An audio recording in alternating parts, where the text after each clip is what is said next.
In the cold depths of space, where ancient civilizations have ruled for millennia, a simple truth has governed all warfare. Might makes right, and technology determines survival. The Zephyrian Empire, masters of plasma weaponry and shield technology, have crushed 17 species into submission. The insectoid Krillax hive, with their bioships that heal themselves and swarm tactics that blot out stars, have devoured entire systems. The crystalline Vorthan collective, whose ships phase through matter itself, have been deemed untouchable by conventional weapons. For 3,000 years, these three superpowers have maintained a delicate balance of terror, each too powerful to be destroyed by the others, yet none capable of achieving total dominance. Their fleets number in the millions, their weapons can crack planets, and their territories span half the galaxy. Then the humans arrived, not with grand fleets or ancient technology, not with the wisdom of ages or the blessing of cosmic entities. They came with one ship, one single, impossibly crude vessel that shouldn't have been able to survive the journey between stars, let alone challenge the greatest military powers in known space. But this is humanity's story, and humanity is never played by anyone else's rules. What happens when the galaxy's three greatest empires discover that sometimes the most dangerous enemy isn't the one with the biggest guns or the most advanced technology? Sometimes it's the one crazy enough to bring a knife to a laser fight and somehow make it work.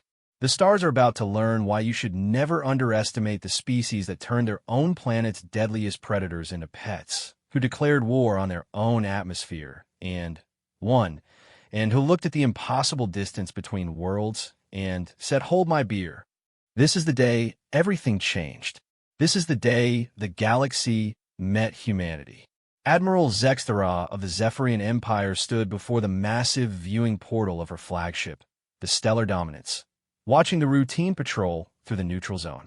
Her crystalline blue skin reflected the distant stars as she observed the delicate dance of three fleets maintaining their eternal standoff.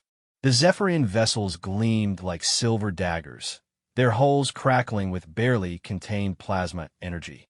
Across the void, the organic curves of Krillax bioships pulsed with bioluminescent patterns, while the geometric perfection of Vorthan crystal ships hung in space like frozen music. This had been the reality for 3 millennia. 3 empires, perfectly balanced in their hatred and fear of each other, unable to advance without triggering a war that would consume half the galaxy. The neutral zone served as both battlefield and meeting ground, where occasional skirmishes reminded everyone why the Cold War must continue. "Admiral," came the voice of her tactical officer, Veltar, his tentacles dancing across the bioluminescent controls. "Long-range sensors are detecting an anomaly." Zexthara's attention shifted from the philosophical to the practical. Anomalies in the neutral zone were rare and usually dangerous. "Specify." "Unknown vessel approaching from the galactic rim." "Configuration unprecedented." Veltar's confusion was evident in his voice. "It appears to be constructed of primitive metallurgy, yet it's traveling at faster-than-light speeds using a propulsion method our computers cannot identify." The Admiral moved to the tactical display, her 4 arms working the controls with practiced efficiency. The holographic representation of local space showed the familiar positions of the 3 fleets, but now a 4th that appeared at the edge of the display, moving steadily toward their position. "Size and armament?" she demanded. "Approximately 1/3 the length of our smallest escort frigate."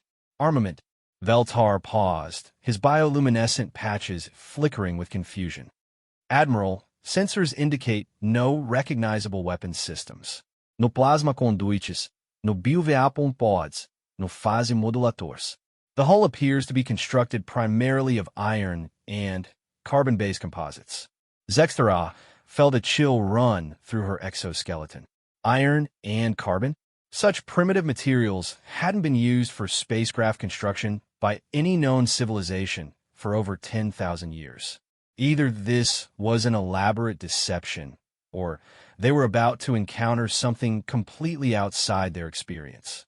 Across the void, similar conversations were taking place aboard the Krillax hive ship Endless Consumption and the Vorthan crystal vessel Harmonic Convergence. Queen Mindscritch felt the disturbance through her psychic connection to the fleet, while Resonance Prime Thulveth detected the anomaly through harmonic sensors that could perceive reality on 17 different dimensional frequencies. The unknown vessel continued its approach, seemingly oblivious to the massive military presence it was heading toward. As it drew closer, more details became apparent. The ship was roughly cylindrical, with what appeared to be crude chemical thrusters arranged in clusters around the stern. Strange markings covered its hull, symbols that matched no known language in any of the three empires' databases. Admiral Veltar reported, his voice taking on an edge of disbelief. The vessel is broadcasting on primitive radio frequencies. The signal is chaotic. Multiple voices speaking in an unknown language, accompanied by rhythmic sound patterns that serve no apparent communication function. Music, came a voice from behind her. Zexthara turned to see senior archaeologist Mordun, one of the few beings aboard who specialized in studying primitive cultures. It sounds like music, Admiral. The patterns match recreational audio transmission. Are you suggesting, Zexthara said slowly, that this vessel is approaching three of the most powerful military fleets in the galaxy while broadcasting entertainment signals? Mordun's antennae twitched nervously. That appears to be the case, Admiral. The unknown ship continued its approach, still broadcasting its chaotic mix of voices and rhythm. Long-range scanners revealed more impossible details.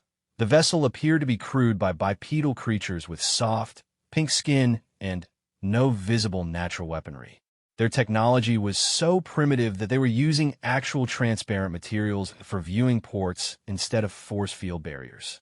Queen Mindscritch was the first to attempt communication. Through the biopsychic transmitters of her hive ship, she reached out with the standardized first contact protocol that had been established among the three empires.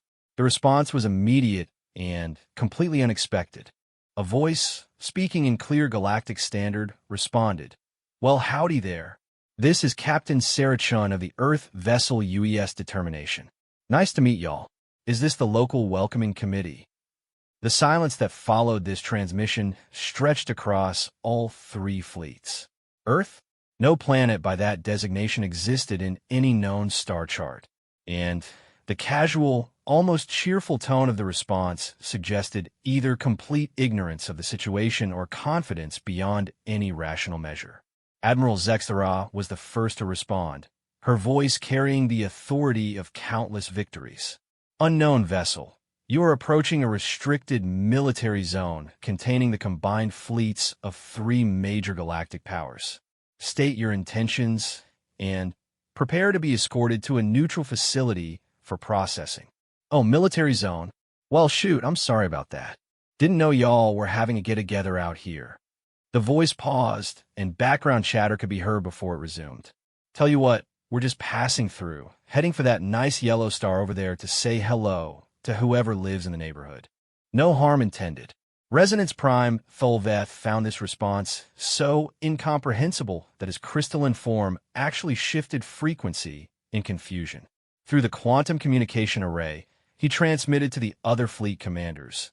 "The beings aboard this vessel display no recognition of our military capabilities. Either they possess weapons so advanced as to render our fleets meaningless, or they are operating from a position of complete ignorance." The unknown ship, the UES Determination, continued its steady approach while maintaining its cheerful radio chatter. Passive scans revealed that the vessel's crude hull was actually composed of multiple layers, with strange gaps and spaces that served no recognizable function. The power signature was equally baffling, massive energy expenditures that seemed to serve no purpose other than keeping the primitive life support systems operational. It was Queen Mindscritch who first noticed the mathematical impossibility. "Hive commanders," she psychically broadcast to her subordinates, "analyze the approach vector and velocity of the primitive vessel." The response came back immediately. The small ship was on a trajectory that would take it directly between all three fleets, through the most heavily contested section of a neutral zone. Either this was an act of suicidal bravado, or the creatures aboard had no understanding of the forces they were casually flying between. Admiral Zextera made a decision that would later be remembered as either the height of diplomatic wisdom or the greatest tactical error in Zephyrian history. Unknown vessel, UES determination, be advised that you are entering a zone of active military tension. For your own safety, we recommend you alter course. That's mighty kind of y'all to worry about us, came the cheerful response. But we've come a real long way to get here, and we'd hate to turn back now. Tell you what, how about we just slip through real quiet-like, and nobody has to trouble themselves over us. The audacity of this suggestion left all three fleet commanders momentarily speechless. Slip through quiet-like. They were discussing a path that would take them within weapons range of ships that could sterilize entire solar systems. As the UES determination drew closer, visual scanners began to pick up details that defied explanation. The ship appeared to have been constructed in sections, with each segment showing different levels of technological sophistication. Some areas displayed smooth, advanced-looking panels, while others appeared to have been patched with materials that looked suspiciously like ordinary metal plates held in place by simple bolts. Admiral Veltar reported, his confusion now bordering on panic. Detailed scans of the vessel reveal inconsistencies. Parts of the ship appear to be held together with what our computers classify as mechanical fasteners rather than molecular bonding or force field integration. Other sections show technology that doesn't match anything in our databases. Zextera stared at the approaching vessel. In all her years of military service, fighting against the most advanced civilizations in a galaxy, she had never encountered anything quite like this. The UES determination looked like it had been built by someone who had heard secondhand descriptions of spaceship technology and decided to improvise. Yet here it was, traveling at faster-than-light speeds through a region of space where the slightest miscalculation could trigger a war that would reshape the galaxy. And its crew was broadcasting what Mordun assured her was some sort of recreational music, while cheerfully requesting permission to just slip through the most dangerous military standoff in known space. The three fleet commanders found themselves in the unprecedented position of being completely unsure how to respond to a threat they couldn't identify, couldn't understand, and couldn't categorize. The UES determination represented something entirely outside their experience. Genuine innocence in the face of overwhelming military power. As the small ship continued its approach, Admiral Zextera realized that this moment would likely be remembered as either the beginning of a new era of galactic relations, or the spark that finally ignited the war that would consume them all. And she had absolutely no idea which way it would go. The primitive vessel drew closer, its cheerful crew apparently oblivious to the fact that they had just accomplished what 3,000 years of diplomacy had failed to achieve. They had united the three most powerful military forces in the galaxy in a state of complete and utter confusion. The UES determination continued its steady approach, now close enough that visual scanners could make out individual details on its hull. What they revealed defied every principle of advanced spacecraft design. Sections of the ship appeared to have been welded together using primitive metallurgy, while other areas showed burn marks that suggested emergency repairs made with whatever materials had been available. Strange protrusions jutted from various points on the hull, some clearly functional, while others appear to serve no purpose beyond ornamentation. Captain Sarah Chen's voice crackled across the communication channels again, accompanied by what the translation computers identified as laughter. Y'all sure do have some impressive-looking ships out there. Our engineer, Kowalski, is practically drooling over those designs. Mind if we take a closer look? Admiral Zextera felt her breathing holes flutter in disbelief. These creatures wanted to examine their military vessels. Either they possessed scanning technology so advanced it could penetrate any shielding, or they literally intended to approach close enough for visual inspection. The first possibility was terrifying. The second was insane. UES determination, she transmitted, choosing her words carefully. The vessels you observe are military craft of the highest classification. Unauthorized approach to within scanning range would be considered an act of aggression by all three fleets present. Oh, well shoot, we don't want to cause any trouble. There was a pause, followed by muffled conversation in the background. Tell you what, how about we just cruise on through and wave hello as we pass? Our diplomat, Ambassador Martinez, keeps telling us we should be more sociable with the neighbors. Queen Mind Scritch's psychic emanations rippled with confusion as she processed this exchange. Through her connection to the hive mind, she could feel the bewilderment of her thousand subordinates. The concept of waving hello to military fleets was so far outside their understanding that several of her biocomputers actually crashed while trying to process the implications. Resonance Prime, Tholveth's crystalline matrix, vibrated at frequencies that indicated deep philosophical disturbance. The Vorthan Collective had spent centuries developing protocols for every conceivable first contact scenario, from aggressive expansion to defensive posturing to subtle diplomatic probes. None of their simulations had accounted for beings who approached overwhelming military force with what appeared to be genuine friendliness. As the UES determination drew within conventional weapons range of the outer picket ships, all three fleets quietly went to alert status. Weapon systems that had remained powered down for centuries hummed to life, while shield generators began their charging sequences. The small human vessel continued its approach, apparently oblivious to the fact that enough firepower to devastate a solar system was now tracking its progress. Admiral Veltar reported, his voice tight with strain, the vessel is now within range of our detailed scanners. The results are unprecedented. Zexthera moved to the detailed analysis station, her four arms working the controls with practiced efficiency. The holographic display that materialized before her showed a cross-section of the UES determination that challenged everything she understood about spacecraft construction. The ship's hull was indeed composed primarily of primitive metal alloys, but the internal structure revealed a patchwork of technologies that spanned the entire spectrum from crude mechanical systems to devices that didn't register on their sensors at all. In one section, life support appeared to be maintained by simple atmosphere processors that would have been considered obsolete 10,000 years ago. In another, energy patterns suggested some form of technology that operated on principles the Zephyrian computers couldn't even classify. Focus scanners on the propulsion system, she ordered. What appeared on the display made her question whether their instruments were malfunctioning.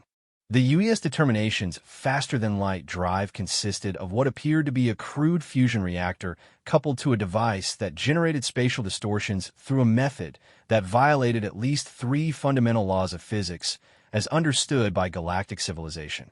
Veltar, she said slowly, these readings suggest the humans have developed faster-than-light travel using technology that shouldn't be able to function. Yes, Admiral. Their fusion reactor appears to be held together with what our computers identify as hope and good intentions, yet it's somehow generating stable matter-antimatter reactions. Their spatial distortion drive operates on principles that our greatest scientists would classify as impossible. Yet here they are, traveling at velocities that match our most advanced vessels. The implications were staggering. Either the humans possessed scientific knowledge so advanced it appeared primitive to less sophisticated minds, or they had somehow stumbled onto working faster-than-light travel through what could only be described as lucky ignorance. Captain Chen's voice interrupted their analysis. Hey there, we're picking up some pretty intense energy signatures from your ships. Y'all wouldn't be pointing weapons at us, would you? Because that might hurt our feelings.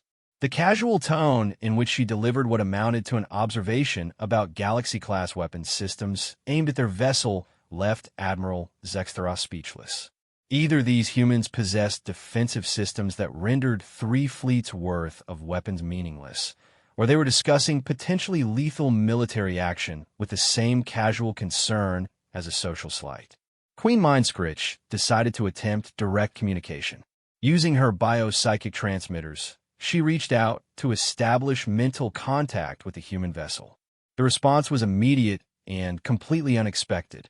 instead of the ordered, logical thought patterns of an advanced civilization, or even the chaotic mental static of a primitive species. She encountered something entirely unprecedented, a mind that was simultaneously highly organized and completely unpredictable, running multiple thought processes that seemed to contradict each other while somehow maintaining perfect coherence. The human mind she touched was thinking about spatial navigation, wondering what the crew would have for dinner, composing what appeared to be poetry, calculating engineering tolerances, and humming the same rhythmic patterns that were being broadcast on their radio signals. All simultaneously, all with perfect clarity. She withdrew from the contact so abruptly that several of her subordinates felt the psychic shock ripple through the hive mind. Queen Mind queried her primary war form through the psychic link. "What did you discover?" I'm not certain," she transmitted back. The human mind operates on principles that make no sense from any perspective I understand. They appear to be capable of maintaining contradictory thought processes without experiencing any cognitive dissonance. It's as if they're thinking in organized chaos. Resonance Prime Thulveth attempted his own form of contact, using harmonic resonance to probe the quantum signatures of a human vessel. The results were equally disturbing. The ship's quantum matrix showed signs of what could only be described as aggressive stability.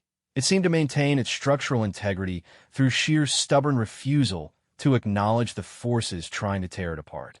The UES determination was now close enough that individual sections of its hull could be examined in detail. What they revealed painted an even more confusing picture. Sections that appeared crude and primitive from a distance showed, upon closer examination, signs of engineering sophistication that was both impressive and incomprehensible.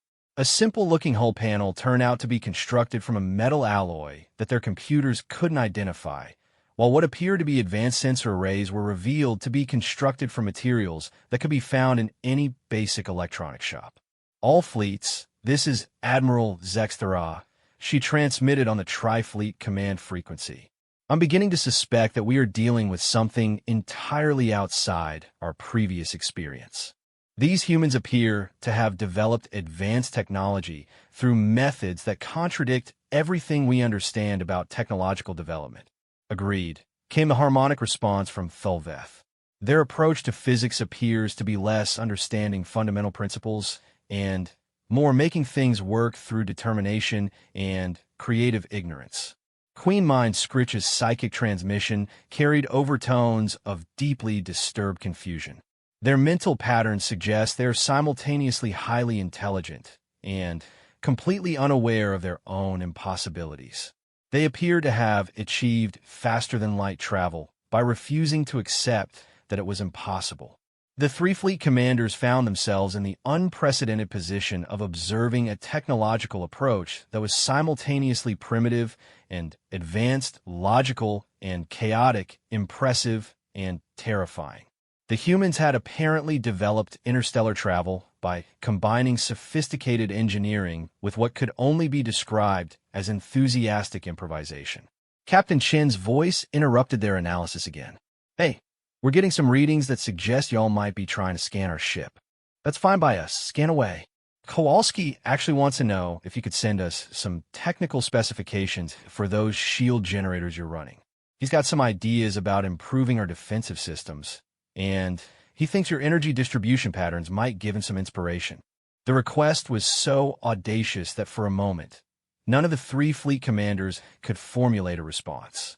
The humans were asking for classified military technology specifications while flying a single ship through a zone containing three of the most powerful fleets in the galaxy. UES determination, Admiral Zexthera finally transmitted, "The information you're requesting is classified at the highest levels. We cannot simply provide technical specifications for our defensive systems." "Oh, that's totally understandable," came the cheerful response. "Security and all that. No worries. Kowalski says he'll just have to figure out from visual observation. He's pretty good at reverse engineering things from first principles." The implication that their engineer intended to deduce classified military technology through visual inspection was both laughable and somehow unsettling.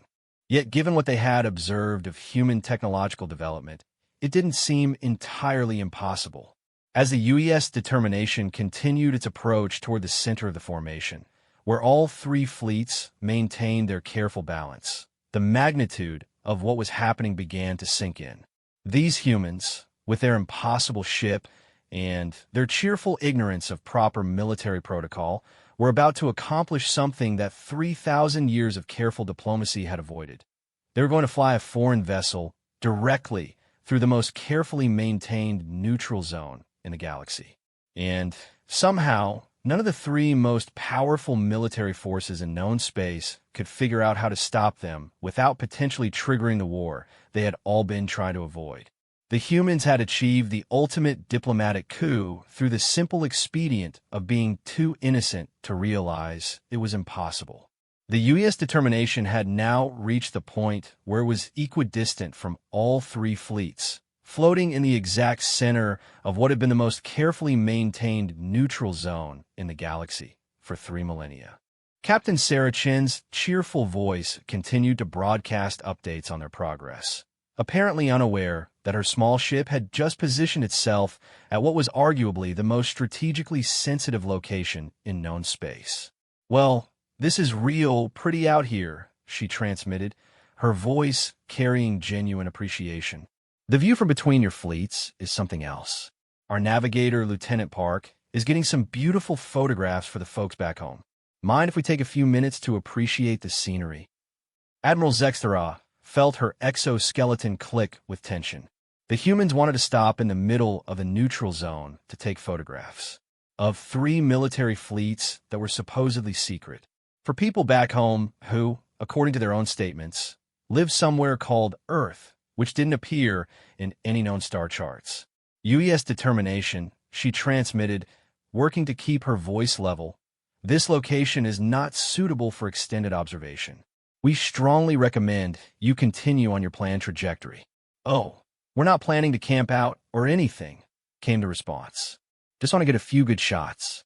Our communications officer, Petty Officer Rodriguez, says these images will probably end up in history books someday. The casual mention of history books sent a chill through all 3 fleet commanders. These humans were documenting this encounter as if it were a routine meeting rather than a potentially galaxy-changing first contact between 4 different civilizations. It was at this moment that the situation took an unexpected turn.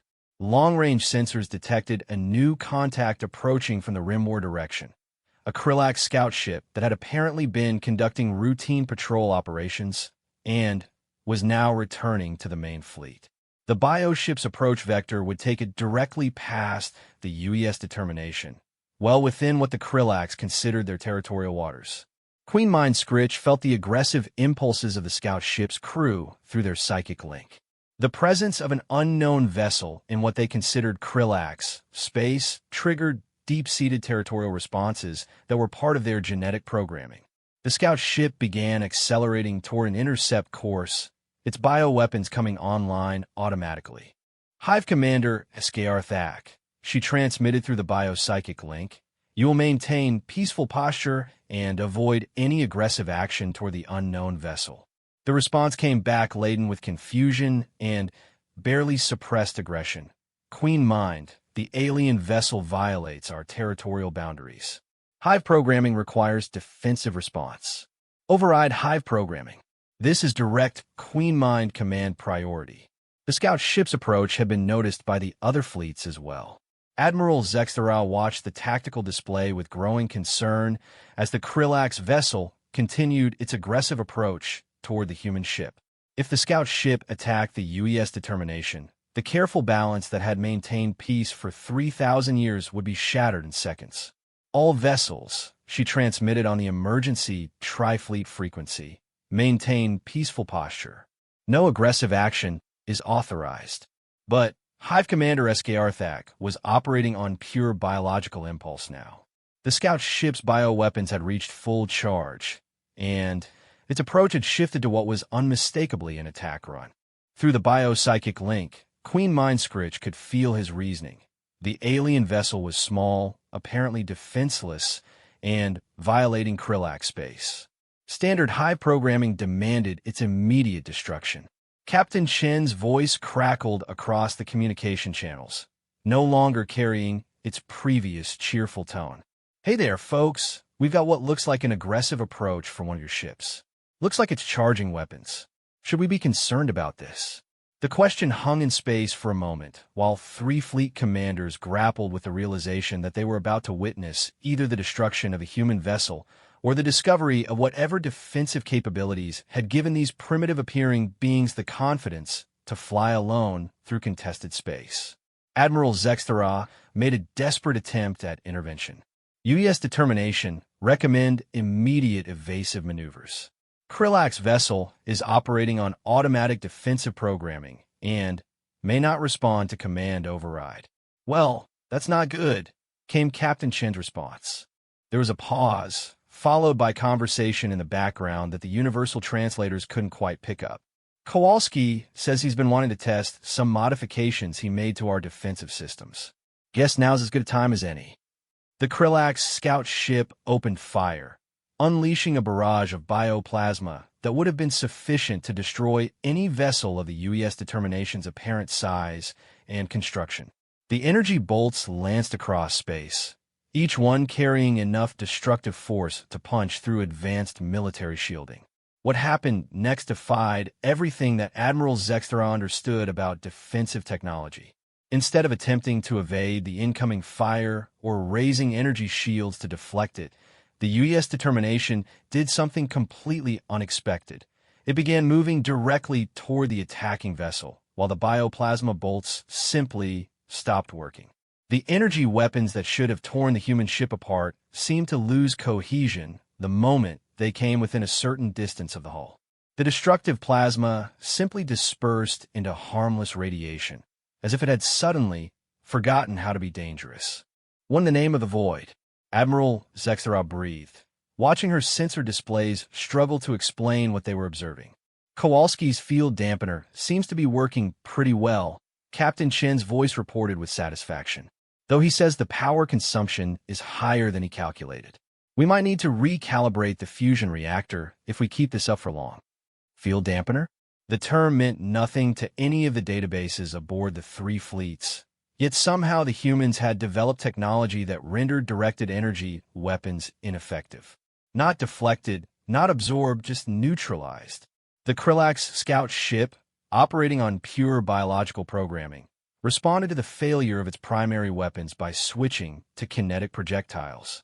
Bio-launch spines and acid pods erupted from its weapon ports, physical projectiles that no known defensive system could simply make ineffective. The U.S. determination's response was equally incomprehensible. Instead of trying to avoid the incoming projectiles, the ship began to glow with a soft, warm light that seemed to emanate from every surface of its hull. As the kinetic weapons entered this field of light, they began to slow down, their trajectories becoming gentle curves rather than destructive straight lines. "Inertial damping field," Captain Chun explained helpfully. Rodriguez's idea. Actually, she figured if you can manipulate inertia for faster-than-light travel, you should be able to do it for defensive purposes too. Turns out she was right. The acid pods and biospines that should have torn through the human vessel's hull instead came to gentle stops just short of impact, floating harmlessly in space around the ship like some sort of bizarre orbital decoration. Hive Commander Escarthak's confusion rippled through the psychic link to Queen Mind Scritch, who found herself equally bewildered. The scout ship had just exhausted its primary weapon systems against a vessel that appeared to neutralize attacks through the simple expedient of making them stop working. "U.S. determination," Admiral Zextera transmitted, her voice carefully controlled. "What you have just demonstrated represents defensive capabilities that we did not anticipate."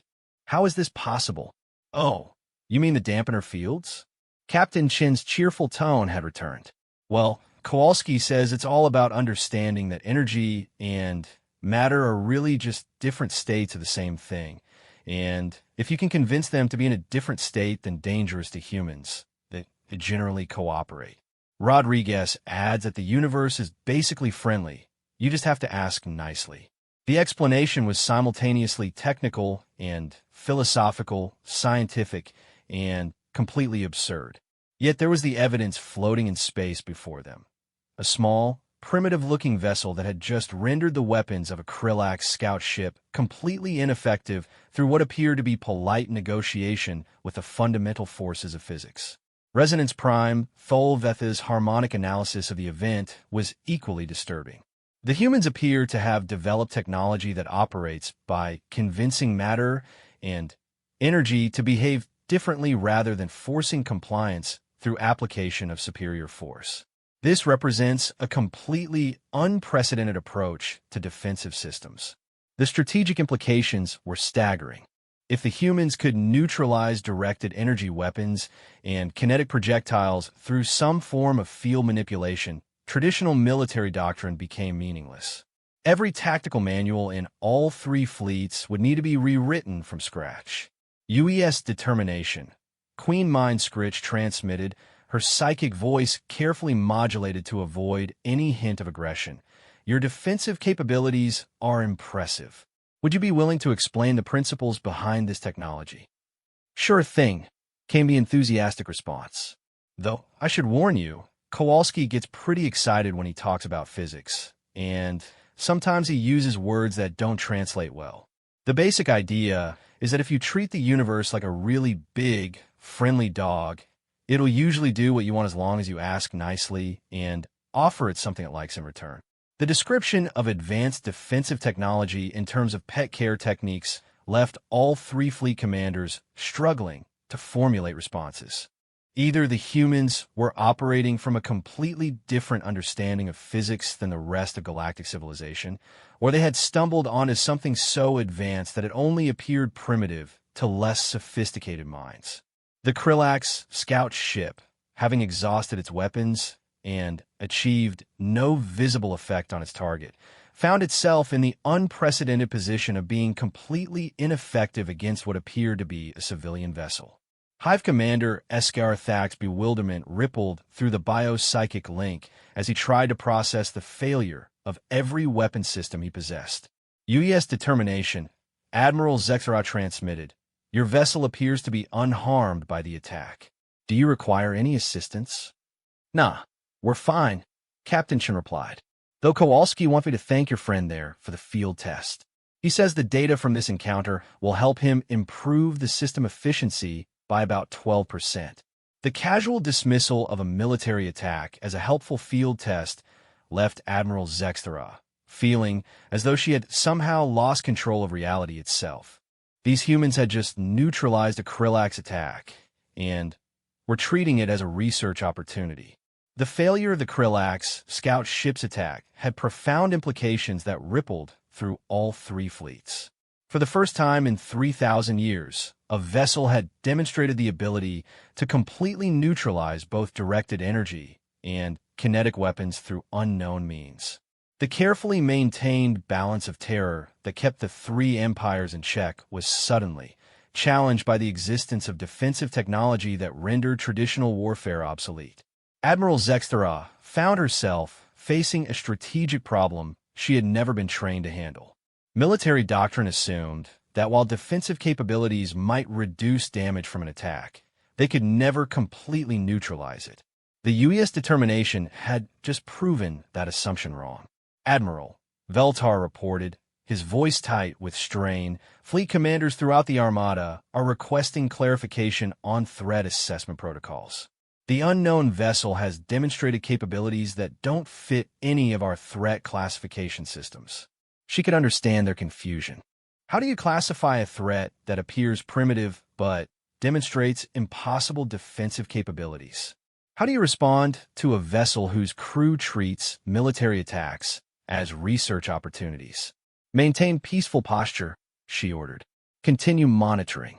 And give me a direct line to command headquarters. They need to know what we're dealing with out here. Similar conversations were taking place aboard the Krillax and Vorthan vessels. Queen Mind Scritch was struggling to maintain hive discipline as her subordinates' confusion rippled through the biopsychic network. The failure of Hive Commander Escarthak's attack had triggered deep-seated anxieties throughout the fleet. Queen Mind, transmitted war form primary escarvesh. Standard high protocols have no provisions for prey that neutralizes hunter forms. How do we proceed when predation fails? The question struck at the heart of Krillak's psychology. Their entire civilization was built around the concept of successful predation. The existence of a species that could simply make their weapons ineffective challenged their fundamental understanding of how the universe worked. Resonance Prime Thulveth was having his own crisis of understanding. The Vorthan Collective had spent millennia perfecting their grasp of quantum mechanics and dimensional physics. The humans' casual manipulation of fundamental forces suggested either complete mastery of sciences the Vorthan had never dreamed of, or dangerous ignorance that somehow produced impossible results. It was Captain Chen's voice that broke the tense silence hanging over all three fleets. "Hey folks, I hate to be a bother, but we're picking up some pretty intense energy signatures from all your ships. Are y'all getting ready for some kind of exercise, or should we be concerned?"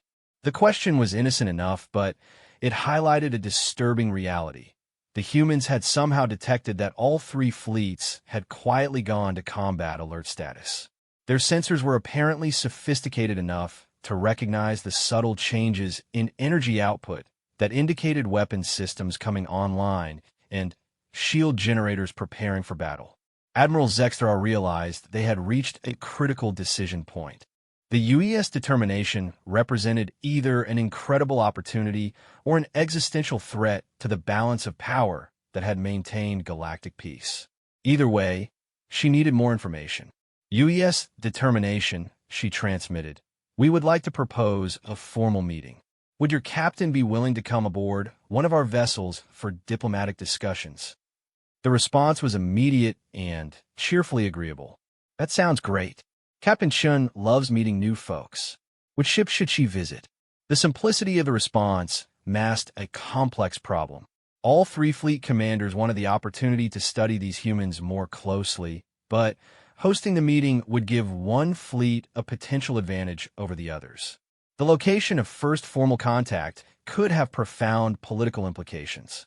Resonance Prime Thulveth proposed a solution that was elegant in its impossibility. Perhaps the captain could visit all three vessels? A rotating diplomatic consultation would ensure equal access to information. "Oh, that's a wonderful idea." Captain Chen's enthusiasm was evident in her voice. "Sarah's been wanting to see those crystal ships ever since we spotted them. And she's really curious about the biovessels too. When should we start?"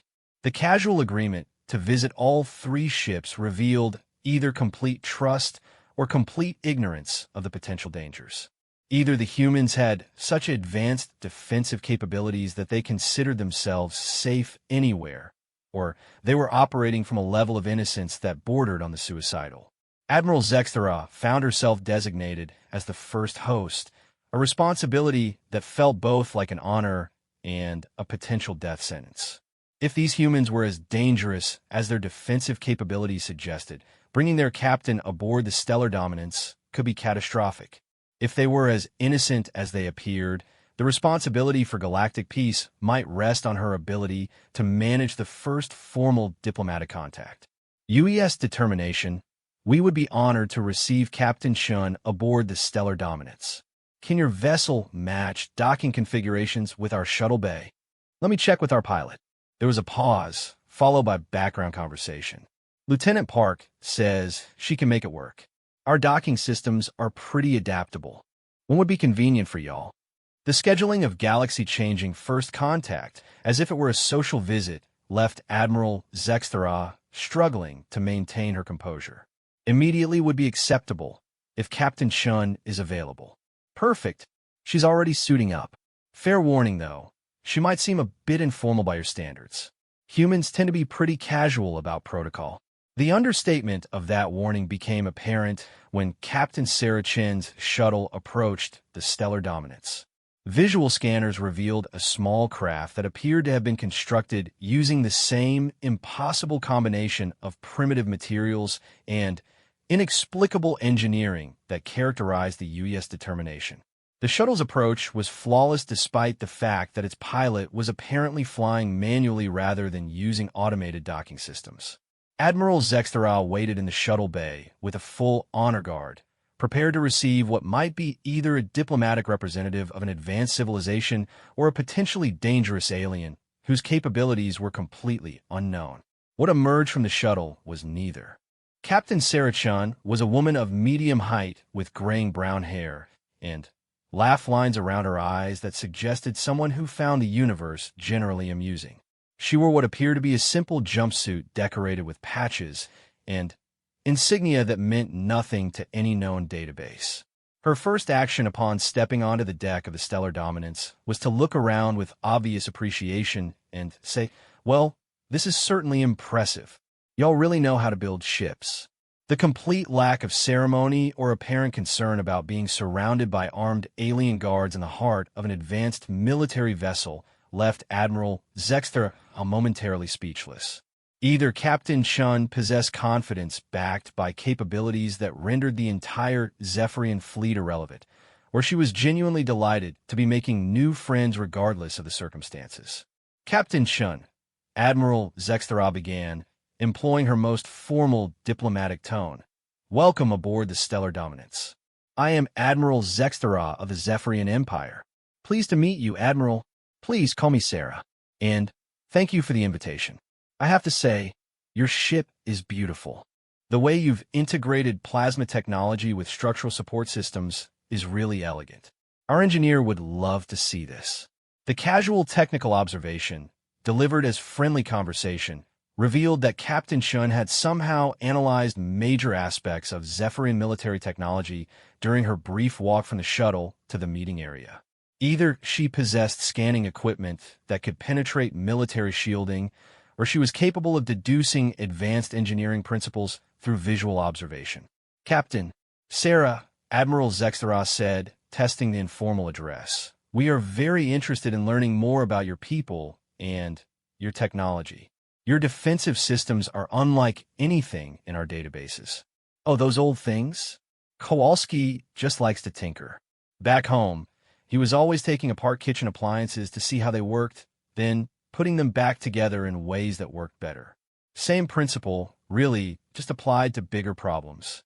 The description of advanced defensive technology as the result of someone taking apart kitchen appliances challenged everything Admiral Zextera understood about technological development. Advanced civilizations developed sophisticated equipment through centuries of research and refinement, not by having enthusiastic engineers experiment with household items.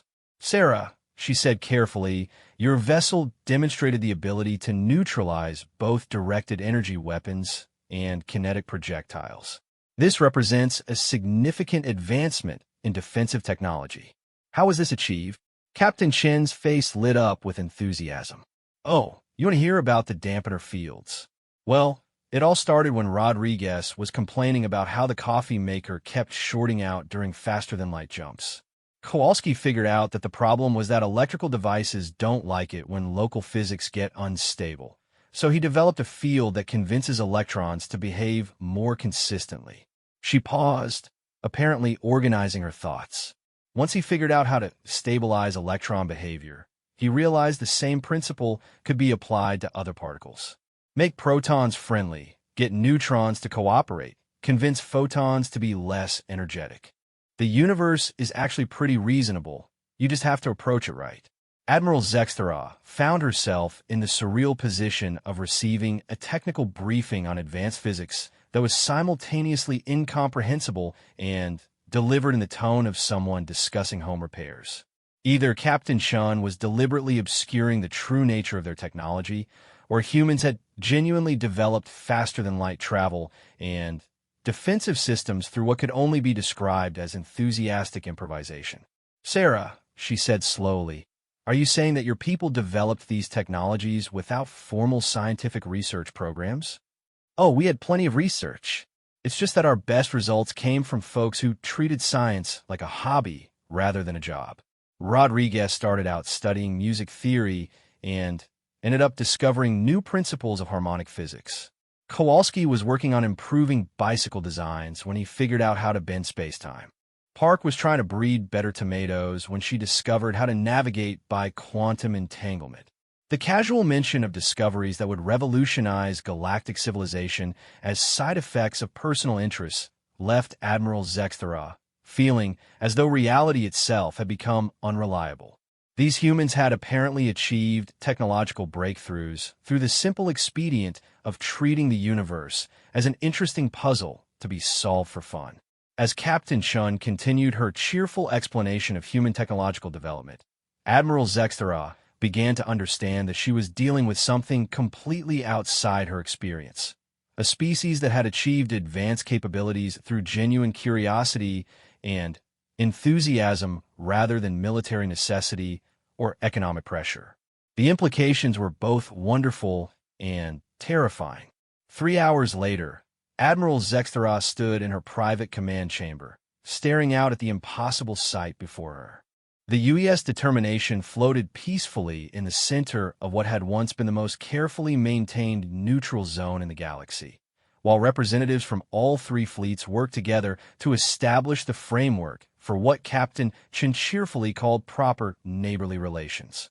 The transformation had begun during Sarah's visit to the stellar dominance.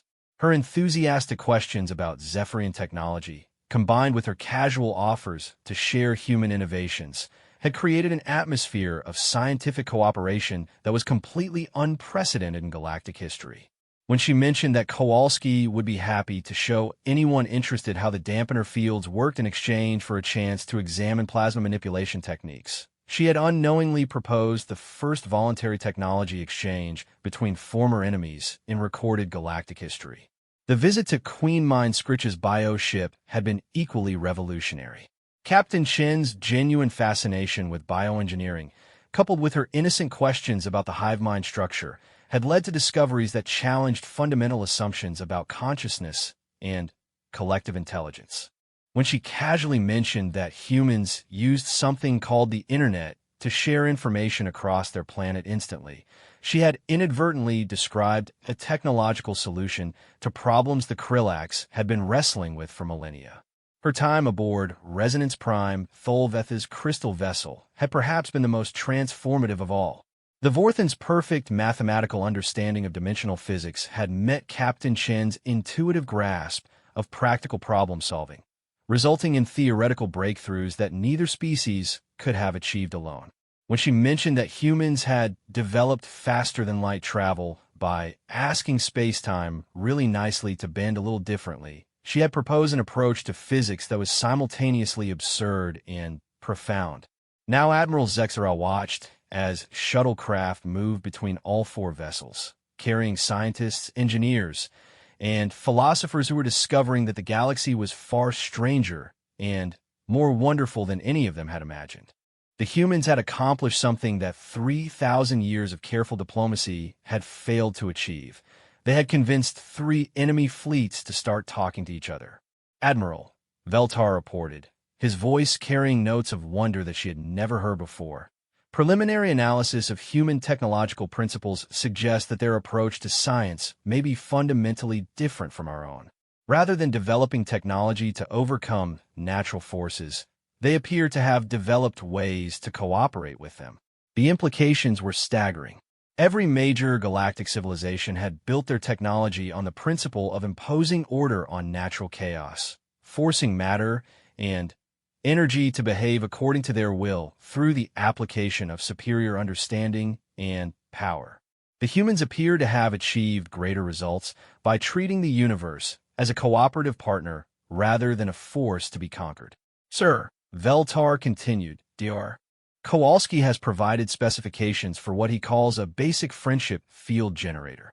According to his calculations, the device would allow our plasma weapons to operate 20% more efficiently by convincing the ionized particles to maintain coherence over greater distances. He says the principle is that stuff works better when it's happy." Admiral Zexthera felt her breathing holes flutter with something between laughter and despair. The most advanced military civilization in the galaxy was about to improve its weapons technology based on the principle that subatomic particles had feelings. Similar reports were coming in from the other fleets. Queen Mindscrich's bioengineers were having heated discussions with human agriculturalist Dr. Park about the possibility of growing ships that were actually happy to be ships, while Resonance Prime, Tholveth's quantum physicists were trying to understand how Lieutenant Rodriguez had developed navigation techniques based on asking the universe for directions. The most remarkable change, however, was in the overall atmosphere of the neutral zone. For the first time in 3,000 years, ships from all three empires were operating in close proximity without weapons charged or shields raised. The presence of the humans had somehow created a bubble of genuine peace in the most contested region of space. Admiral, came a transmission from Captain Shun, who was currently aboard the Krillax vessel. I've been talking with Queen Mindscrich about the possibility of establishing some kind of regular meeting place for folks to share ideas and trade stories. She suggested this neutral zone might work pretty well for that kind of thing, being centrally located and all. The proposal was innocent enough, but Admiral Zexthera recognized it for what it truly was, the foundation for the first genuine pangalactic diplomatic institution in recorded history. The humans had somehow convinced three enemy fleets to consider transforming their battlefield into a meeting hall. That sounds like an excellent suggestion, Captain Shun, she replied, trying to keep the awe out of her voice. What did you have in mind? Well, we were thinking maybe a space station that all four of our peoples could use. Nothing too fancy, just a place where scientists and engineers could get together to work on interesting problems. Kowalski already has some ideas about combining Zephyrian plasma technology with Krillax bioengineering and Vorthan crystal matrices to create some really impressive stuff. The casual mention of combining technologies that have been used against each other for millennia revealed the fundamental difference between human and galactic thinking, where the three empires saw incompatible systems that could never work together. The humans saw complementary approaches that would obviously be more effective when combined.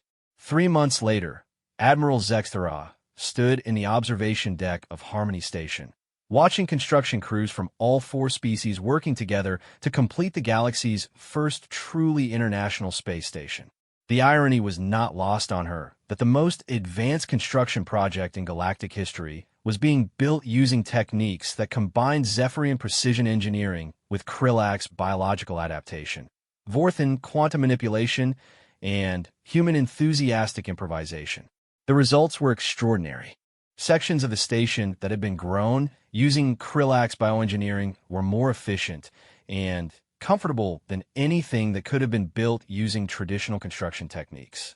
Zephyrian plasma conduits that had been enhanced using human friendship field technology operated at efficiencies that should have been impossible.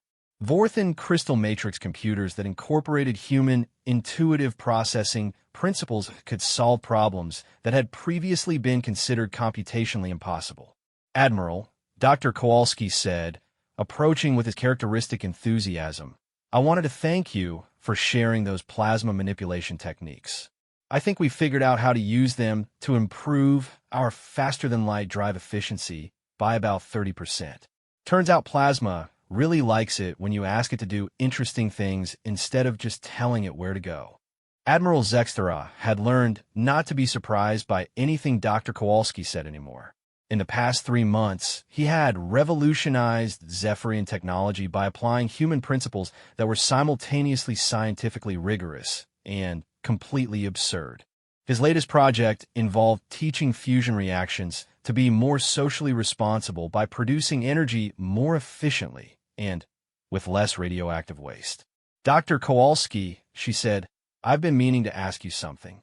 How did your people develop such advanced technology without formal scientific institutions or military pressure? His answer was typically human in its simplicity and profundity. Well, Admiral, back on Earth we have this saying, necessity is the mother of invention. But we also learned that curiosity is a pretty good father. When you combine things you have to do with things you want to understand, you usually end up with something better than either one alone. He paused, looking out at the construction activity where beings from 4 different species were working together on projects that none of them could have imagined alone. Plus, it turns out the universe is a lot friendlier than most folks realize. It's not trying to kill you or fight you or anything like that. It's just waiting for someone to ask the right questions in the right way.